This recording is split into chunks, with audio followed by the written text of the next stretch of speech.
네, 지난 금요일 뉴욕 증시의 훈풍에 힘입어 오늘 국내 증시도 1%대 강세로 출발했습니다. 하지만 지금은 오름폭을 조금은 축소하고 있는 구간이죠. 2290선까지 올라갔다가 현재는 0.55% 정도 코스피 오르면서 2280선에 걸쳐져 있고요. 코스닥 지수는 0.76% 정도 상승한 692선 지나가고 있습니다. 이 속에서 오늘 또 우리는 어떤 이슈 종목에 주목하면 좋을지 잠금 해제 통해서 알아보겠습니다. 오늘은 인포스닥 데일리 김종효 전문위원과 함께할게요. 위원님 안녕하세요. 네, 안녕하십니까. 네, 먼저 저희 지금 이 시각 현재 종목들의 흐름 머니맵 통해서 확인해 보겠습니다. 먼저 오늘 외국인들의 수급이 삼성전자 쪽으로 들어가면서 그리고 지난 금요일에 뉴욕 증시에서 이 반도체주들이 강했습니다. 인텔이 사실상 주가를 끌어올리기도 했었고요. 그리고 필라델피아 반도체 지수도 상승하면서 오늘 일단은 삼성전자가 2.79%대 강세 나타내고 있고 SK하이닉스는 0.84% 정도 올라가고 있는 상황입니다. 그리고 잠시 후에 또 실적 발표를 앞두고 있는 LG화학 일단 3분기 실적에 대한 기대감도 있고 4분기에도 실적 괜찮을 거다라고 하는데 우선은 지금 소폭 약세를 기록하고 있고요. 이외에는 SK이노베이션이 2%대 정도 오르고 있고 바이오 쪽에서는 그래도 오늘 분위기 괜찮습니다. 삼성 바이오로직스, 셀트리온 그룹주들 등등이 오르고 있습니다. 이 중에서도 일단은 저희 반도체 관련주들 먼저 체크해 볼 텐데요. 앞서 제가 얘기를 드렸죠. 삼성전자가 오늘 외국인들이 좀 사고 있고 반면에 SK하이닉스는 팔고 있더라고요. 이런 가운데서 일단 두 종목 모두 다 상승부를 켜고 있지만 이제는 좀 바닥을 지났지 않나. 이제는 삼성전자 주가 우리 6만 원 회복을 좀 기대해도 되지 않나라는 생각이 드는데 어떻게 보시는지 그렇다면 이 두 종목 중에는 어느 쪽에 우리가 좀 더 관심 있게 보면 좋을지 궁금해요. 네, 주가에 이미 답이 있죠. 누가 더 강한가, 네. 누가 더 사고 있는가, 답은 이미 나와 있다라고 봐야 될 것 같고요. 일단 두 종목 모두 1분기 실적까지, 그러니까 내년 1분기 실적까지 탄력이 둔화될 것이라는 것은 알고 있습니다만 순수 반도체 업체보다는 포트폴리오가 다변화되어 있는 삼성전자가 나아 보인다라는 것은 주지의 사실이고요. 네. 또 여러 방송을 통해서 여러 전문가들이 동일한 의견을 주시는 것으로 저는 알고 있습니다만 삼성전자가 갖고 있는 110조 이상의 현금 시제 가치 이걸 고려해 봤을 때 둘을 지금 동일선상에서 비교하는 것은 제가 보기엔 좀 무리수가 있다. 올라가는 구간에서는 당연히 SK하이닉스가 더 탄력적일 수 있으나 지금은 본격적으로 올라가는 구간이라기보다는 잘 버티는 구간이라고 판단해 봐야 되기 때문에요. 두 종목 중에 한 종목을 고르라면 당연히 삼성전자에 포커스가 쏠릴 수밖에 없고 네. 삼성전자가 만약 그 EUV 관련된 공정을 추가 투자를 통해서 내년도에 수요를 잘 끌어올리는 모습을 보여준다면 관련된 종목군들과 함께 삼성전자의 탄력이 조금 더 붙을 가능성이 있다. 이렇게 봐야 될 것 같습니다. 네, 그리고 또 내일이 또 창사 기념일 아니겠습니까? 그럼 또 관련해서 뉴스들, 이슈들 나올 수 있기 때문에 유삼성에 대해서 구체적인 이야기 나오겠죠. 이 부분들도 함께 좀 보면 좋을 것 같고요. 삼성전자와 SK하이닉스를 봤을 때는 주가에 이미 또 답이 있다 말씀해 주셨습니다. 오늘 한번 유심히 체크해 보도록 하겠습니다. 이어서 앞서 체크해봤던 LG화학입니다. 오늘 3분기 실적이 나옵니다. 이 3분기 실적, 호실적 전망되고 있고 그리고 4분기에 좋을 거다 얘기 나오면서 일단 주가는 60만 원 선을 훌쩍 넘어섰죠. 지금 61만 6천 원 정도 지나가고 있어요. 이 이후에 앞으로 향방 어떻게 될지 어떻게 우리 포인트 잡으면 좋을까요? 네, 이제 이 LG화학의 성격이 굉장히 복잡하죠. 네. 2차 전지 양극재를 포함한 소재를 만들어내는 기업으로서 보면 싸 보이고 그런데 본업이라고 지금 캐시카우라고 볼 수 있는 석유화학 쪽에서의 이익은 감익되는 부분이 있고 그다음에 바이오 쪽은 추가 투자를 해야 되는 상황이라고 볼 수가 있겠고 그다음에 가지고 있는 LG엔솔의 보유 지분의 가치는 점점 높아지고 있고 굉장히 다양한 성격이 놓여 있는 상황이어서 실적 하나만 가지고 이 종목에 대한 판단을 내리기는 조금 어렵습니다. 다만 실적이라고 하는 최대 단기 모멘텀이 눈앞에 있는 만큼 발표된 실적이 시장 예상보다 좋다면 일시적인 반등은 더 이어나갈 수 있겠습니다만 이 종목은 여러 가지 요소가 복합적으로 작용하고 있기 때문에 주가가 한 방향으로만 움직이기보단 다양한 요소를 좀 반영하는 그런 과정에서 등락이 나타날 수 있다. 결론적으로 이 종목은 지금 현재 가격대에서는 굉장히 투자하기가 좀 애매하고요. 근데 조정을 또 받는다면 여러 가지 성장 모멘텀이 뒤에서 계속 따라붙고 있기 때문에 그럴 때는 또 매력이 높아질 수 있죠. 왜냐하면 지금도 주가가 비싸지 않은데 만약에 추가적인 조정이 이루어진다면 더 저렴해 보이는 거 아니겠습니까? 그래서 LG화학에 대해서는 뭐 단기 실적에 의해서 뭐 등락이 나타날 수 있지만 그런 부분에 신경 쓰시지 말고 지금보다는 더 싼 가격에 지분을 확보할 수 있다면 긍정적이다. 그래서 지금처럼 애매한 가격에 적극적으로 대응하시기보다는 오히려 반등 시에 비중을 조금 축소했다가 네. 조정 시에 다시 비중을 늘리는 전략이 좋지 않을까 저는 이렇게 보고 있습니다. 네, 어떻게 보면 가격적인 매력도 있는 것 같은데 지금은 일단은 올랐을 때 좀 비중을 축소하고 좀 눌렸을 때 다시 한번 접근해보자 이렇게 정리해 보도록 하겠습니다.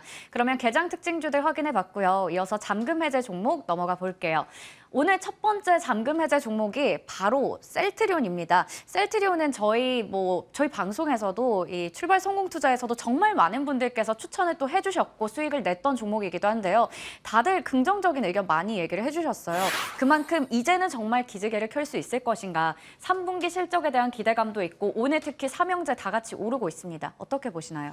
네, 일단 뭐 최근 들어서 이제 우리가 핵심 포인트로 좀 봐야 되는 것은 실적의 추이보다는 이 종목의 지금 주가를 움직이는 가장 중요한 드라이버가 뭐냐가 이제 핵심 포인트인 것 같은데요.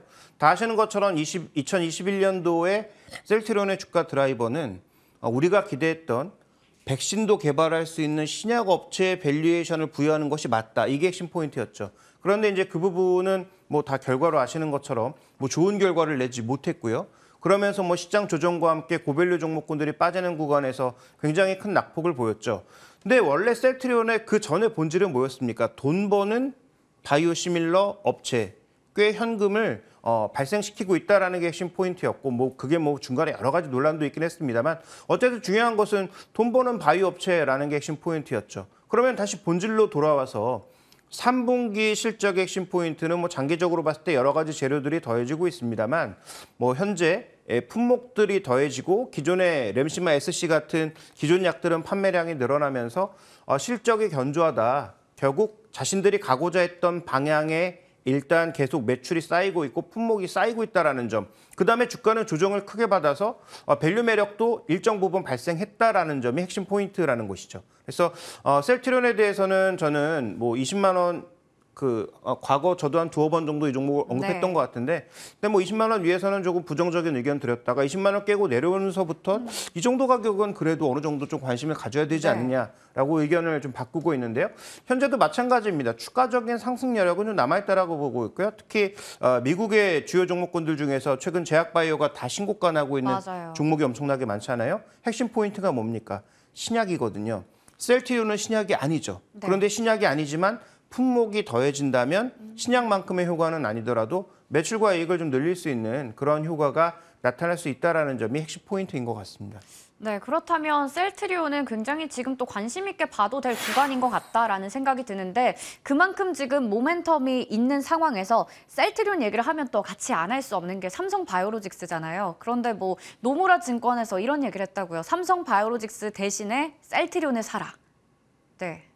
그런 얘기도 나왔다고 해서 네. 좀 찾아보니까 워낙에 기존의 이 노무라 증권에서는 삼성바이오로직스에 대해서 좀 목표 주가를 크게 내리기도 했었거든요. 83만 원까지. 그래서 이 의견에 대해서도 또 어떻게 보고 계시는지 앞으로 이 셀트리온의 파이프라인 보면서 좀 얘기를 나눠볼게요. 네, 일단 뭐 노무라 증권의 얘기가 맞다 틀리다 뭐 이건 네. 뭐 제가 언급할 부분은 아닌 것 같고, 근데 노무라 증권이 찍고 있는 포인트도 삼성바이오로직스 뭐 좋은 기업이긴 하지만 최근에 뭐 좀 강하게 올랐고 밸류도 조금 뭐 비싸다라는 측면에서 보면 상대적으로 뭐 셀트리온도 밸류가 낮진 않죠. 근데 둘을 상대적으로 비교했을 때는 조금 싸 보이는 셀트리온 쪽에 무게를 두는 것이 아닌가라는 판단인데요. 저는 이 뒷단에 대해서는 아직 우리가 너무 앞서가면 안 된다라고 보고 있습니다. 예전에 뭐 백신과 관련된 모멘텀을 너무 부여했다가 크게 데인 것처럼 이 뒤쪽에 지금 ADC를 포함한 소위 플랫폼으로서의 진출, 지금 최근에 어떤 회사 지분 인수했죠? 그래서 이 플랫폼으로서의 진출, 뭐 항암제 추가적인 개발, 뭐 이런 것들에 대한 기대감을 지금 높일 시점은 아니라고 보고 있는데, 아까도 말씀드렸던 것처럼 스텔라라든지 뭐 에일라라든지 그 유플라이마 같은 이런 품목들이 이제 확대된다는 거죠. 기존의 램시마 SC, 허주마 이런 것들로 매출을 일으켰던 것에 이제 새로운 품목들이 붙고 있기 때문에 기본적으로 이제 실적을 조금씩 늘 수 있는 구간으로 접어들고 있다. 이게 이제 핵심 포인트라고 봐야 될 것 같고요.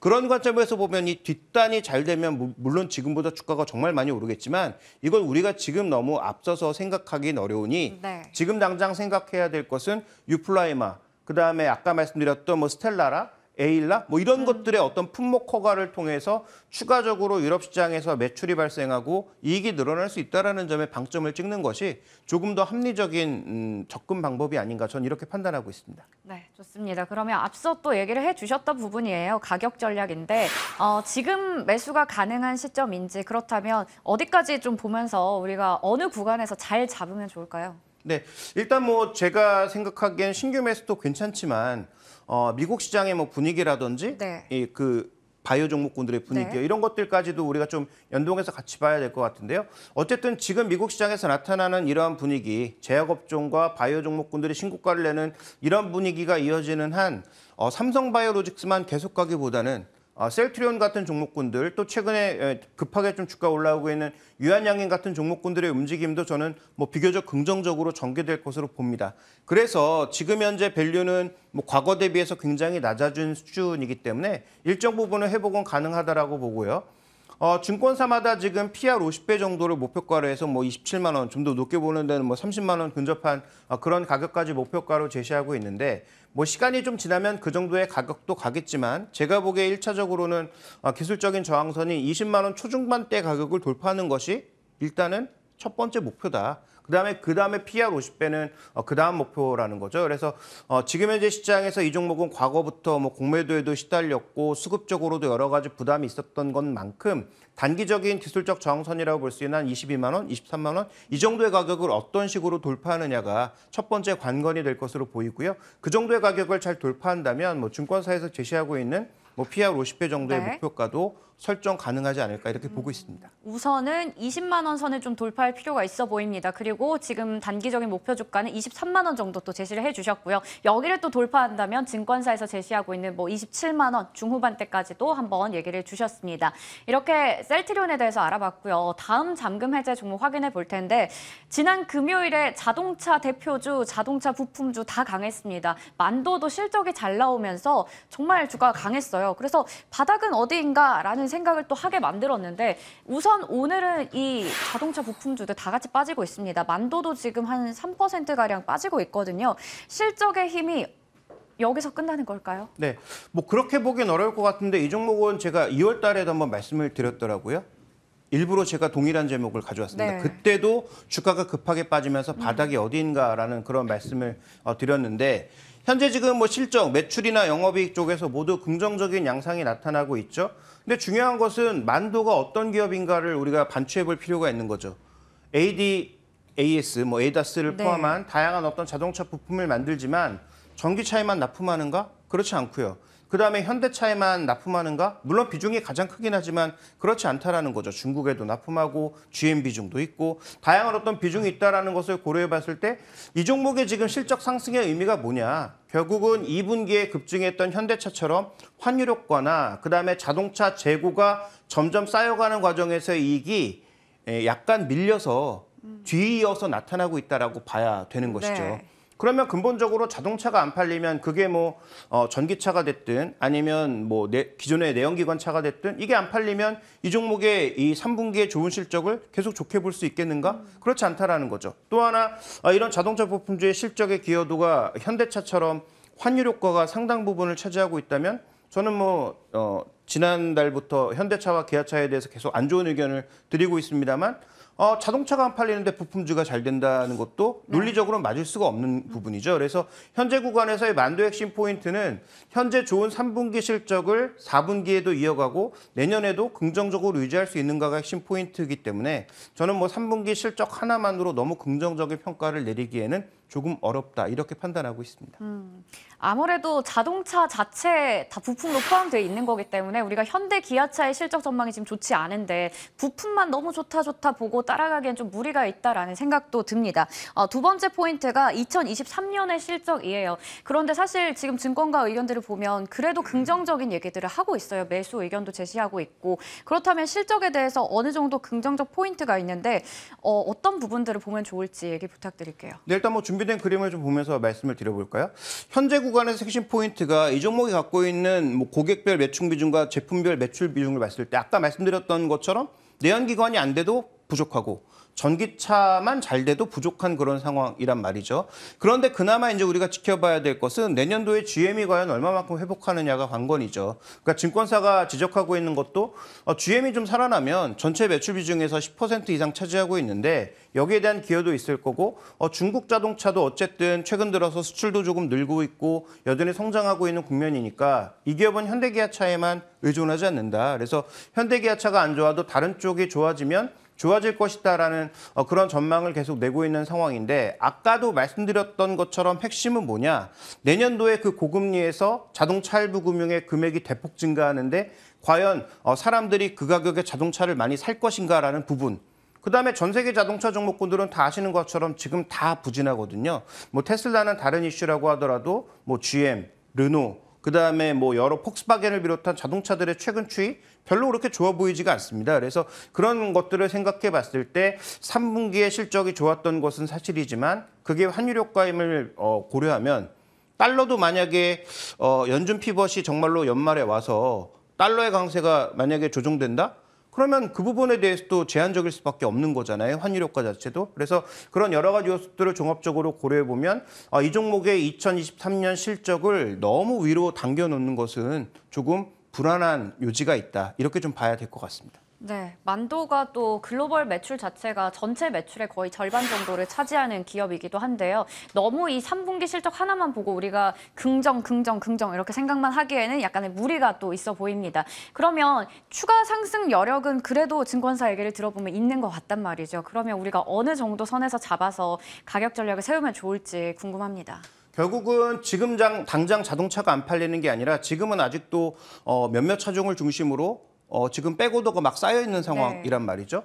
그러면 4분기까지 실적은 잘 나올 가능성이 높습니다. 어쨌든 생산해내는 과정이다 보니까 안 팔리는 건 나중 문제고 그래서 실제로 자동차 재고가 앞으로 쌓일 것 같아서 벌써 자동차는 안 움직이고 있는데요. 자동차 부품주는 자동차를 일단 만들긴 해야 되니까 4분기까지는 실적이 좋을 수 있단 말이죠. 그러면 4분기까지 긍정적인 실적을 고려해 봤을 때 목표가는 제가 보기엔 이 종목이 지금 평균적으로 고점과 저점, 이 PBR의 고점과 저점을 생각해 봤을 때 한 1.1배에서 1.2배 정도의 수준이 그 중간 수준이란 말이죠. 2월 달에 말씀드렸던 이 종목의 목표 가격이 6만 원입니다. 현재도 그 정도 수준이 아닌가라고 보고 있기 때문에 4분기까지는 설사 자동차들의 재고가 쌓인다고 하더라도 재고를 만들어내는 과정, 생산해내는 과정에서 자동차 부품 중에 핵심 종목군들의 실적은 개선될 수 있다는 것이죠. 그다음에 뭐 증권사가 지적하는 대로 GM의 실적이라든지 뭐 중국 업체들의 실적이 조금 올라오면 그런 부분들에 대한 긍정적인 요인은 나타날 수 있기 때문에 저는 한 6만 원 정도까지의 주가 반등을 염두에 둔 접근은 가능하지만 그 박스의 상단을 깨기는 어렵다라는 판단을 내리고 있어서 제한적인 반등을 염두에 둔 저가 매수 전략이 필요하다라고 보고 있습니다. 네, 제한적인 반등을 염두에 둔 저가 배수 전략이 유효하다 얘기해 주셨고요. 2월에 제시해 주셨던 목표 주가 6만 원 선 여전히 얘기를 주셨습니다. 만도는 그렇게 보면서 좀 우리가 대응을 해보도록 하겠습니다. 이렇게 해서 저희 오늘도 잠금 해제 두 종목 함께 알아봤습니다. 지금까지 인포스탁 데일리 김종효 전문위원과 함께했습니다. 고맙습니다.